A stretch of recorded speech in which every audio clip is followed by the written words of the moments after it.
Yeah, what's up mga master? Mark Music here. Meron tayong tutorial ngayon mga master. Ipapaliwanag ko sa inyo ito mga master yung tanong ng ating kamaster ito. Sabi niya, wala daw C sharp at G sharp na family chords. So bago ang lahat, magbibigay muna ako ng disclaimer. Di po ako professional na gitarista, nagtuturo lang po ko base sa alam ko at sa sarili kong research, experience. Nasa sa inyo na yan kung susundin nyo to o hindi yung mga tinuturo ko. Let's go! Mahalagang malaman natin mga master na yung ating C sharp, yan, at yung ating G sharp is pareho lang yan ng ating D flat na family chords, na yun ang nakalagay sa pag research natin sa chord chart. At yung ating G naman na sharp is nakikita natin yan sa ating family chord chart is A flat. Yan. Para maunawaan nyo ito mga master, ito isusulat natin sa papel ito mga master. Let's go! So ito na mga master, i-explain ko dito mga master. Yung unang example natin kanina mga master is C sharp. Yan. At G sharp. Yan. Kasi wala daw yan sa family chords.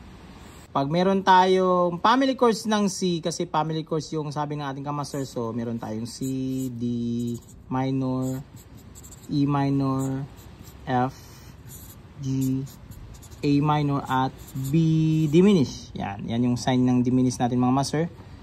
Yan yung kanyang family chord. Ngayon, yung C naman sharp kasi iuusod natin. So, ang mangyayari sa kanya is, ang D is magiging D sharp minor. Ito yung ating E is magiging E sharp minor. Then, so on, so forth na yan. F sharp, G sharp, A sharp minor at B sharp. Yan. Diminish. Yan. Muntik na hindi magkasya mga master. So, yan siya mga master. Yung magiging chords niya.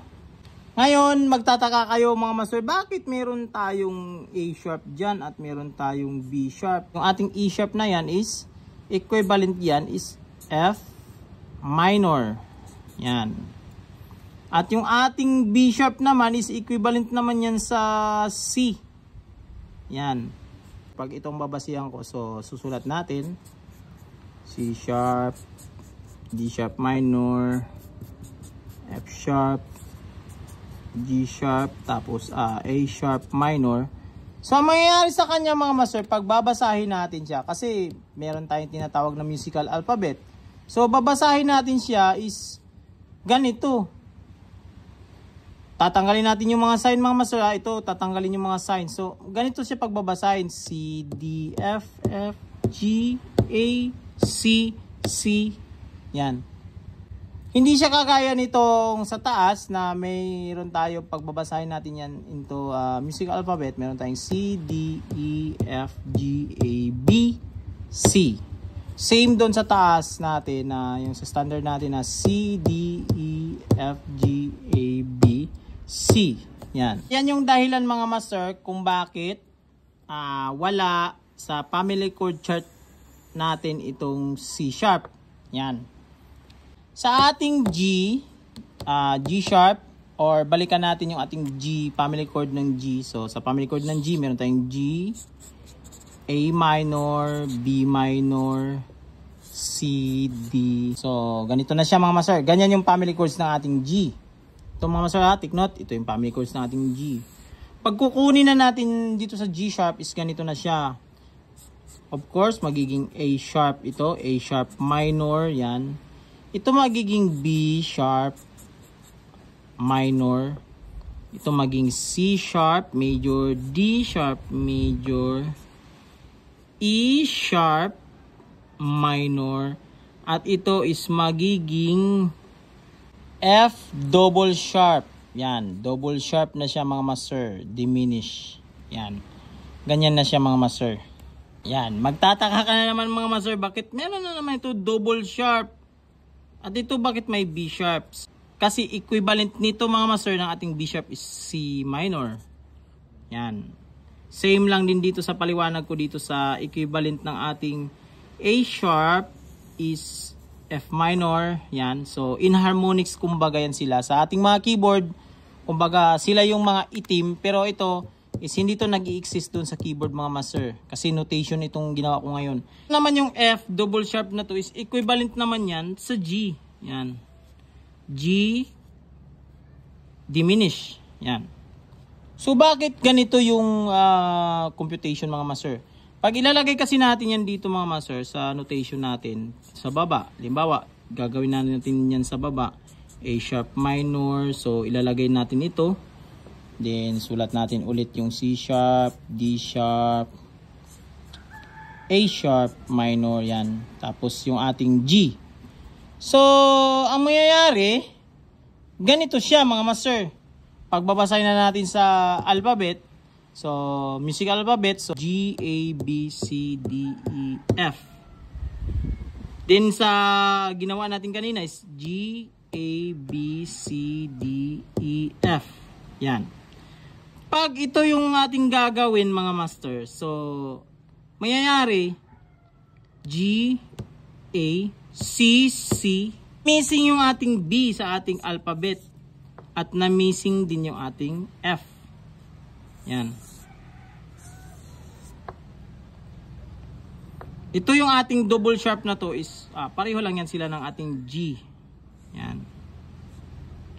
Itong theory na to mga master is notation. Yan, notation to. Kaya, hindi siya nakalagay doon sa ating chord chart. Kaya nakikita natin sa ating chord chart is D flat at simple yung ating A flat. Yan. Kasi yung ating family chords ng ating D flat, pag titignan natin yan, sunod niyan is E flat, minor. Pasok na yung ating F minor kasi nandoon na siya sa alphabet. Ito naman yung ating A flat, family chord. So meron tayong A flat, B flat minor, C minor, D flat major, E flat major, F minor, G diminish. Kasi pagbabasahin mo sa alphabet, same lang din. A, B, C, D, E, F, G. Tugmang-tukma. So, ito mga master, yung ating D flat is equivalent na yan ng ating C sharp. At yung ating A flat is equivalent na rin yan ng ating G sharp. Kaya, hindi nilagay sa chord chart yung G sharp at yung C sharp kasi lalabas kasi yung mga chords na ganito.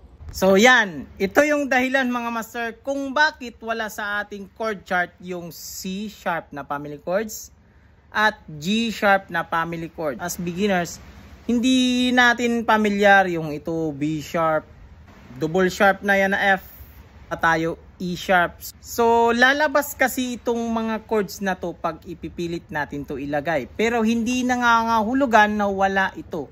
Meron ito mga master. Hindi lang talaga nilagay sa chord chart kasi ibang usapan na pag ganito na mga master. Pag ipipilit natin, kumbaga ito na yung magiging kalalabasan niya sa ating family chords.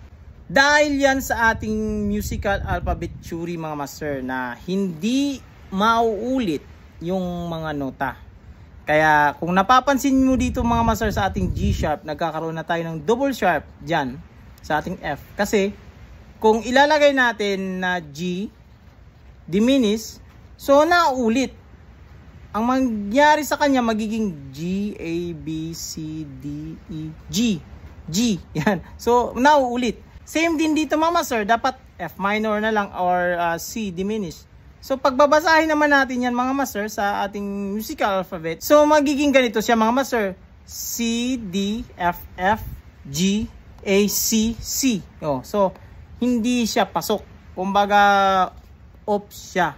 Kaya hindi siya nilagay doon sa ating mga typical na nakikitang mga family chord chart as beginners. Ang nakalagay is ito. Yung ating D flat na which is ito yung mga kasunod niya na nababasa natin ng ating musical alphabet, nababasa natin siya is D, E, F, G, A, B, C. Walang nauulit na chords na letra, wala. Ganon din sa ating A flat. So pagbasahin natin siya A, B, C, D, E, F, G. So walang naulit. Kaya yung nakalagay sa ating chord chart, ito yung D flat at yung ating A flat. Which is, yun lang din naman yung inharmonics niya o tunog ng C sharp, pareho lang, at tunog din ng ating G sharp, pareho lang. So, sana nasagot natin itong mga master yung tanong ng ating kamaster. Hanggang dito lang sa video natin na itong mga master. This is Smart Music. God bless you all. Peace out.